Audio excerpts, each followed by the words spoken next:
अपने पसंदीदा शो के फुल एपिसोड देखने के लिए अभी डाउनलोड करें दंगल प्ले ऐप।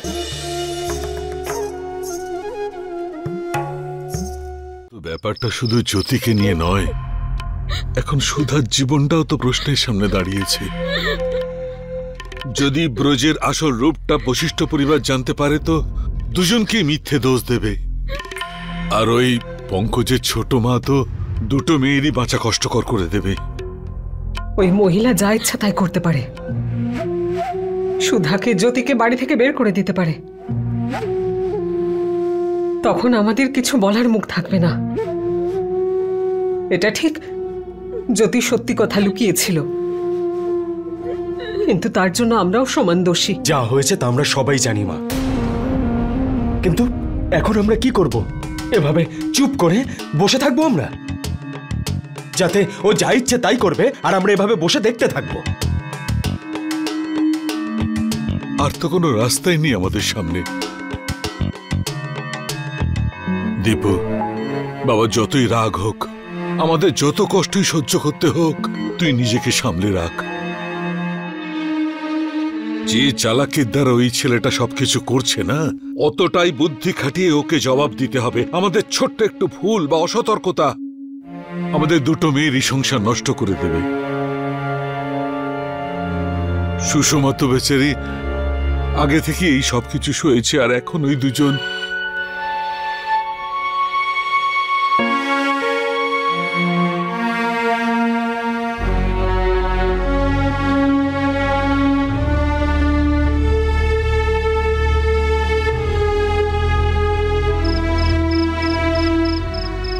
জ্যোতি, মা জ্যোতি, পঙ্কজ আজকে ডিনার কেমন ছিল? খুব ভালো ছিল মা।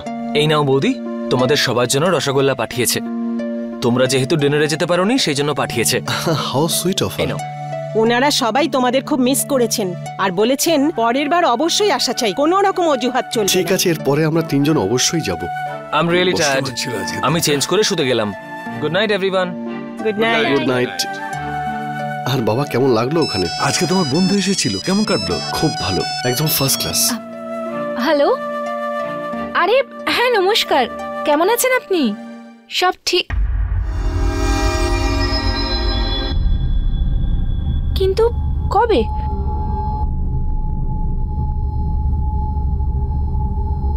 ও থ্যাংক ইউ আন্টি।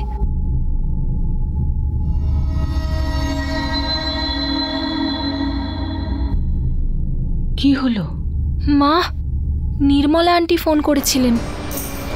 ওই যে যিনি তোর প্রতিবেশী? হ্যাঁ মা, উনি আমায় বললেন যে সুমন্ত ফিরে এসেছে। আর দেখো, ওরা আমাকেই জানালো না। এটা কি করে সম্ভব? সুমন ইন্ডিয়াতে ফিরে আসবে আর তোমাকে ফোন করবে না? এটা তো হতেই পারে না। কিন্তু এরকমটাই তো হয়েছে বড় জেঠু। নিশ্চয়ই ওর বাড়ির লোকেরা আমার বিরুদ্ধে ওকে উস্কিয়েছে, আর সেই জন্যই ও আমাকে ফোন করেনি। তুই চিন্তা করিস না মা, আমি এক্ষুনি ওকে ফোন করছি।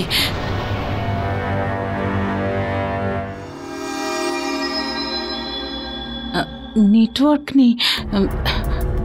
আমি তো শ্বশুর বাড়িতে না না না না মা, প্লিজ তুমি ওনাকে ফোন করো না। জানি না ওনার মুড কেমন আছে, যদি আরো বেশি রাগ করে তখন কি করব? আগে আমি সুমন্তের সাথে কথা বলবো, তারপর।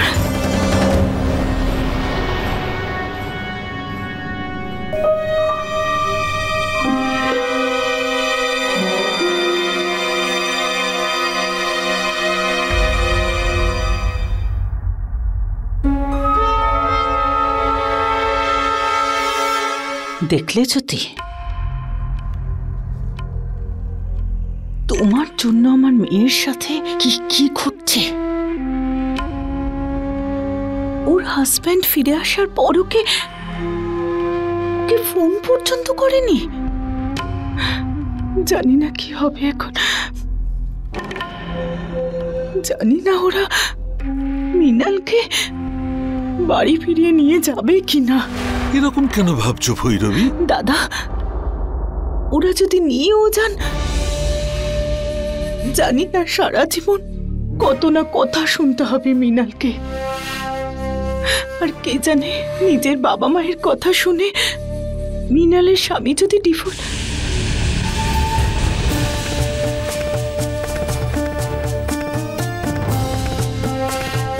যদি এইরকম কিছু ঘটে তাহলে মনে রাখবে সারা জীবন আমি তোমাকে ক্ষমা করব না।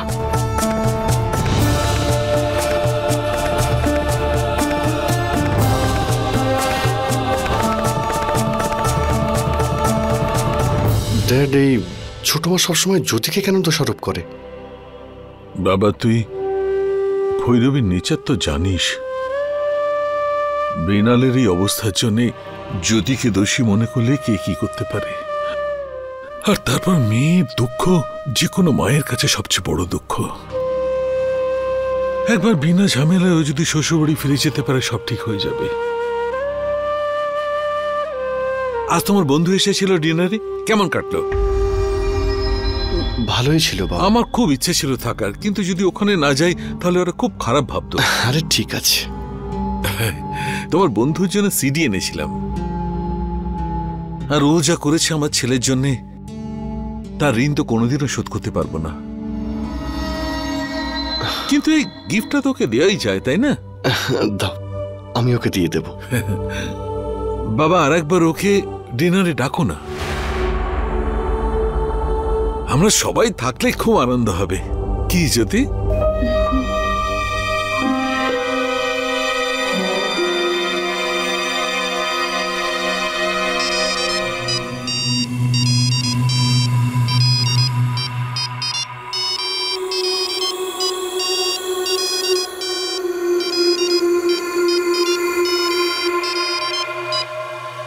হ্যালো, আজকের তাজা খবর তো নিশ্চয়ই পেয়েছো তুমি।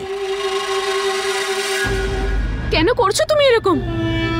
আমার জীবনটা শেষ করে তুমি এখনো শান্তি পাওনি? এখন আমার পুরো পরিবারকে বিরক্ত করছো তুমি। তোমার প্রশ্নেই উত্তর লুকিয়ে আছে ডার্লিং। নতুন একটা খেলা। এবার বলো, কেন এরকম একটা মানুষকে বিশ্বাস করেছি? কেন ভালোবেসেছিলাম? জীবনের এটা সবচেয়ে বড় ভুল আমার। আরে ভুল যখন করেছো তখন ভুগতে তো হবে, তাই না? তুমি আমার পিছু কেন ছাড়ছো না? আরে তুমি বাচ্চাদের মতো কেন কথা বলছো সুষমা? আরে বাবা, তুমিই তো আমার ট্রাম্প কার্ড। যতদিন তুমি আমার হাতের মুঠোয়, আমি কোনো বাজি হারবো না। আর আমি কিনা তোমায় ছেড়ে দেব? এটা হতে পারে না সুষমা। আমি সত্যি বলছি ব্রজ, আমি নয় তোমার জীবন নিয়ে নেব, নয়তো নিজেকে শেষ করে দেব। আর তারপর তুমি আমার প্রাণ নেওয়ার কথা তুমি ভাবছোই বা কি করে? এটা ঠিক তোমার কাজ নয়। এখন বাকি রইল তোমার প্রাণের কথা, সে তুমি দিতেই পারো, তাতে কিছু এসে যায় না। তুমি থাকো বা না থাকো তাতে কিন্তু আমার কিছু এসে যায় না সুষমা। গল্পটা একই থাকবে। জ্যোতি দেবী তার শ্বশুর বাড়ির লোকেদেরকে তার ছোট বোন আর তার বর মানে তার পুরনো প্রেমিকের সম্বন্ধে কিছুই বলেনি।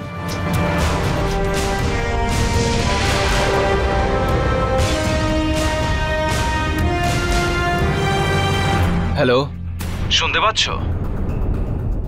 যাক, কাজের কথা শোনো। আমার কিছু টাকা চাই। আরে আমার কাছে ভালো একটা পোশাকও নেই। তাহলে আমি কি করব? আরে আমি সেটাই তো বলছি, তাই না? অন্তত 2000 টাকা লাগবে আমার, বুঝলে? আমি তোমায় কিচ্ছু দিতে পারবো না, শুনেছো তুমি? কাল সকাল 8:30টার সময় প্রতাপগড় কেল্লার পেছনে টাকা নিয়ে চলে আসবে। আমি বললাম তো। আর যদি না আসো তাহলে আমি নিজে ফোন করে জ্যোতির শ্বশুর বাড়ির লোকেদেরকে। আরে না না, ফোন করব কেন? আমি নিজে ওখানে গিয়ে পার্সোনালি সবাইকে পুরো ঘটনাটা জানিয়ে আসবো। আরে বাবা, তোমার ফ্যামিলি ওদের কাছে এত বড় সত্যিটা লুকিয়েছে, কাউকে না কাউকে তো সত্যিটা জানাতে হবে, তাই না? ওই কাজটা আমি করে দেব, তাও আনন্দের সাথে। আর হ্যাঁ, ফর ইয়োর ইনফরমেশন, আমার কাছে কিছু ইন্টারেস্টিং ফটোগ্রাফস আছে আমার আর জ্যোতির, আমার আর তোমার। বুঝতে পারছো তো?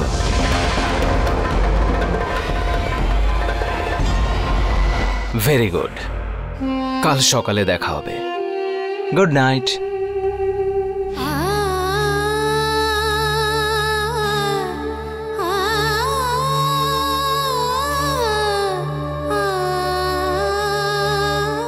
2000 টাকা?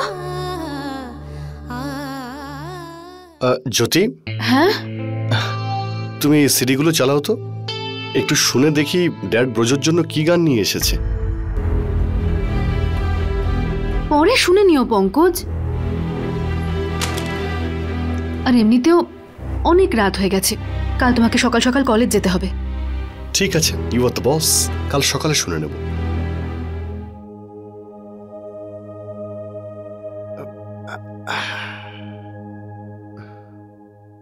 খুব ভালো লাগলো ব্রজকে, মনেই হচ্ছে না প্রথমবার দেখা হলো। ব্রজ খুব মিশুকে আর খুব ভদ্র, আর সেন্স অফ হিউমার তো খুব ভালো। সত্যি খুবই ভালো ছেলেও, তা না হলে প্রথমবার আলাপেই নিজের পার্সোনাল কথা কেই বা শেয়ার করে। আমার মনে হয় পঙ্কজ, তোমার ওনার ব্যাপারে এত ভাবার কোনো প্রয়োজন নেই। আরে কেন, ও তো আমার বন্ধু। হ্যাঁ, কিন্তু ওনার সঙ্গে দেখা করে আমার কিন্তু একদম ভালো লাগেনি। মাঝে মাঝে হয় না অদ্ভুত একটা ফিলিংস। এটা তুমি কি বলছো Jyoti? He is such a nice guy. এরকম মানুষ এখনকার দিনে কোথায় আর পাওয়া যায়? ও যে আমার জন্য করেছে, ওর জায়গায় যদি অন্য কেউ থাকতো তাহলে অনেক কিছু আমার কাছ থেকে আশা করত। কিন্তু ব্রজ নিজের নামটাও পর্যন্ত বলেনি, কিছু না বলেই চলে যায়, যেখানে ও চাকরি আর টাকা পয়সার খুবই প্রয়োজন আছে। এটা তো কোইন্সিডেন্স যে আমাদের আবার দেখা হয় আর আমি ওকে বাড়িতে নিয়ে আসি। আর ওই ভালো মানুষ বাড়ির খাবার খেয়ে আর সামান্য একটা উপহারেই খুশি হয়। ও খারাপ হতে পারে না। তোমারই মুড হয়তো ভালো ছিল না, সেই জন্যই তোমার ওকে বুঝতে ভুল হচ্ছে।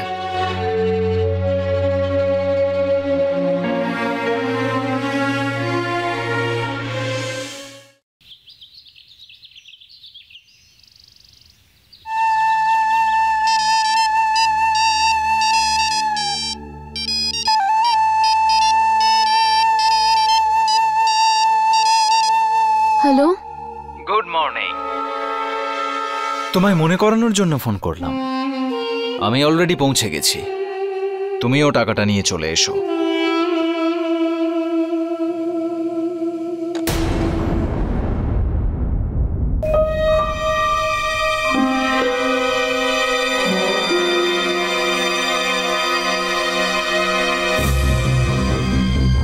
দাদা, কোনো জামা কাপড় ধুতে হবে? হ্যাঁ, ওখানে দুটো শার্ট আর একটা প্যান্ট রয়েছে, নিয়ে নে।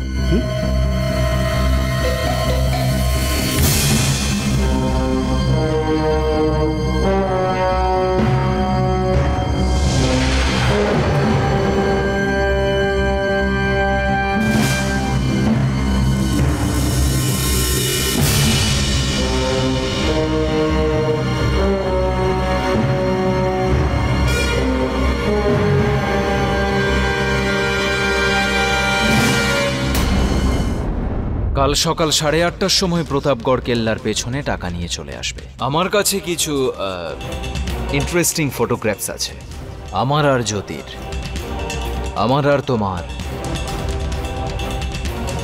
সরি দাদা, চুরি করতে হচ্ছে আমায়, কিন্তু কি করব? তোমাকে বললে তো তুমি আমায় যেতে দেবে না, আর যদি আমি না যাই তাহলে ব্রজ আমাদের সবার জীবনটা নরক করে দেবে।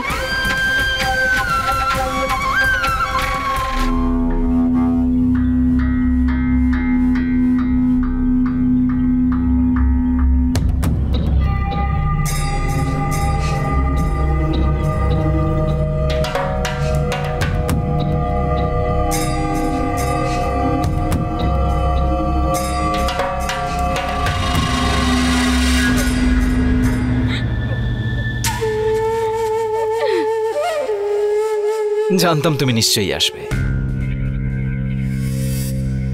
ভালো লাগছে।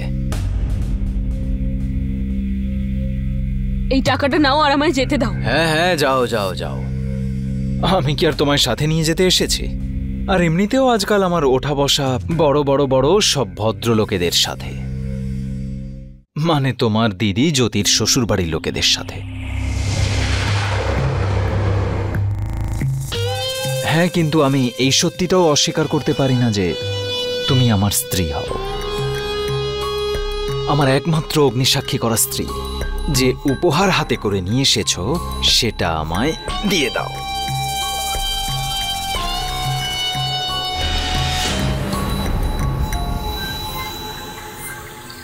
তুমি তোমার টাকা পেয়ে গেছো তো, এবার যেতে দাও আমায়।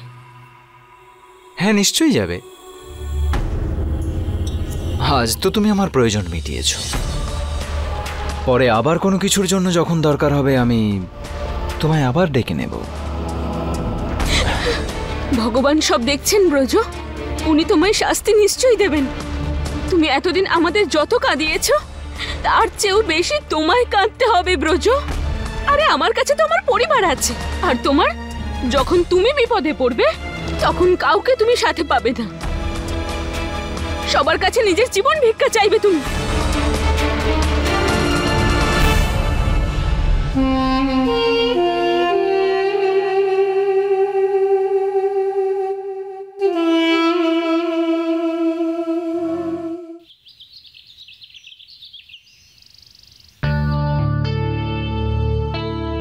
জ্যোতি বৌদি, হ্যাঁ পঙ্কজ দাদা 2 কাপ চা চেয়েছেন, আপনি কি ওখানে পৌঁছে দেবেন? কেন? পঙ্কজ আর বাবা বুঝি আজ একসাথে চা খাবে? না না, বাড়িতে কোনো অতিথি এসেছেন তার জন্য, আর আমাকে ছোট মার শাড়ি ইস্ত্রি করতে হবে। আপনি নিয়ে যাবেন তো? হ্যাঁ হ্যাঁ, আপনি যান। অতিথি? তাও আবার এত সকাল সকাল? নিশ্চয়ই খুব পরিচিত কেউ হবে, কারণ পঙ্কজ তো কোনো বাইরের লোককে নিজের রুমে আসার পারমিশন দেয়নি।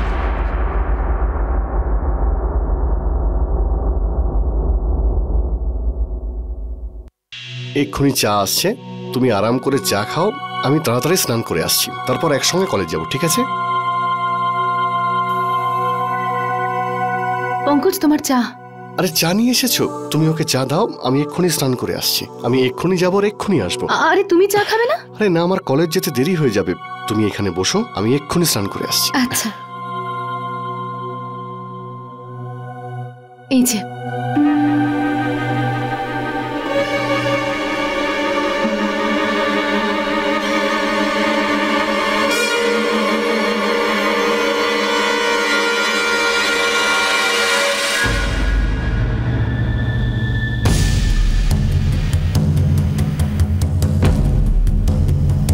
Good morning.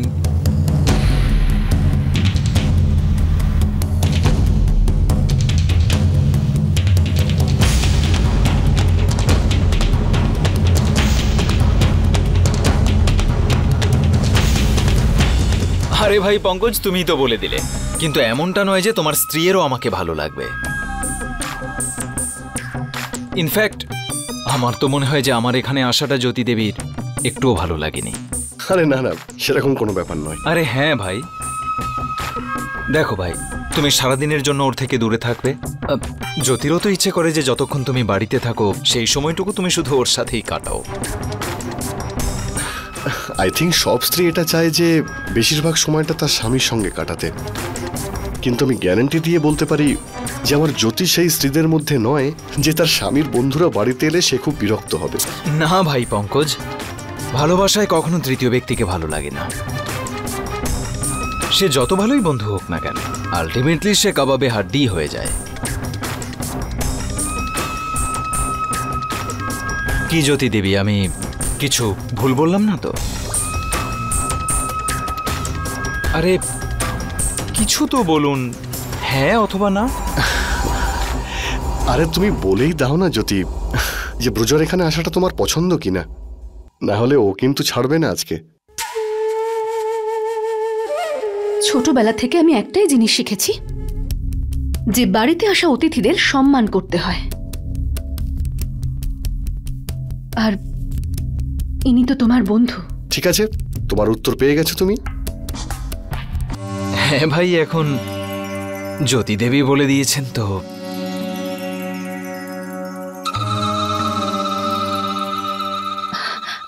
পঙ্কজ, তোমার কিছু লাগবে নাকি? ও ও হ্যাঁ, যে কথাটা আমি জিজ্ঞেস করতে এসেছিলাম সেটা তো ভুলেই গেলাম। আরে আমি শ্যাম্পুটা খুঁজে পাচ্ছি না, তুমি কোথাও রেখেছো নাকি? হ্যাঁ, ওখানেই বাথরুমে আছে, ওপরের সেলটাতে। চলো আমি দিচ্ছি। আরে না না, তুমি ব্রজের সঙ্গে গল্প করো, আমি গিয়ে খুঁজে নিচ্ছি। পঙ্কজ, আমি জানি তোমার লেট হচ্ছে, কিন্তু আচ্ছা তুমি এটা তো মানবে যে ভাই, ভালোবাসায় কখনো কখনো মানুষ স্বার্থপরও হয়ে যায়, আর যাকে সে চায় তাকে পুরোপুরিভাবে নিজের করার জন্য সবকিছুই করতে পারে।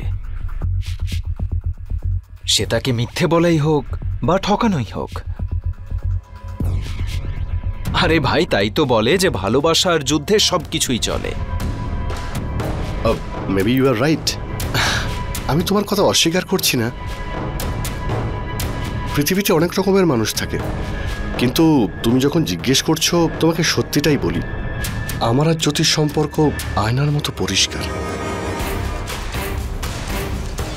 আমি তো কল্পনাও করতে পারি না যে যদি জ্যোতি আমাকে কোনোদিন ঠকায় আর মিথ্যে কথা বলে তখন কি অবস্থা হবে।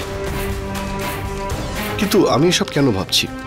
আমার জ্যোতির উপর সম্পূর্ণ আস্থা আছে, কোনোদিন আমার সঙ্গে এরকম করবে না।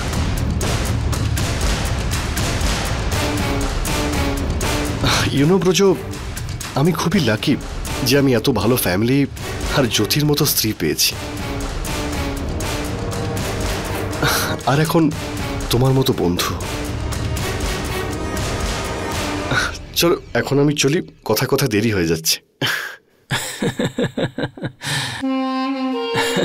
বেচারা পঙ্কজ। পঙ্কজ শুধু চোখেও অন্ধ নয়, মাথাটাও মোটা। সরি। ওই যেভাবে ওই ধৃতরাষ্ট্র তার সন্তানদের ভুলের ব্যাপারে জানতো না, ওইভাবে পঙ্কজ তোমার আসল ব্যাপারটা জানে না।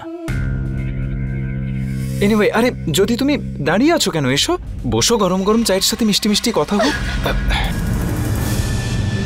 আমার সামনে দাঁড়িয়ে আমার স্বামীকে নিয়ে আজে বাজে কথা বলছো, আর তারপর আমার থেকে এটা আশা করছো যে আমি তোমার সঙ্গে বসে এখন গল্প করব? কেন নয়? আরে কোথায় যাচ্ছ?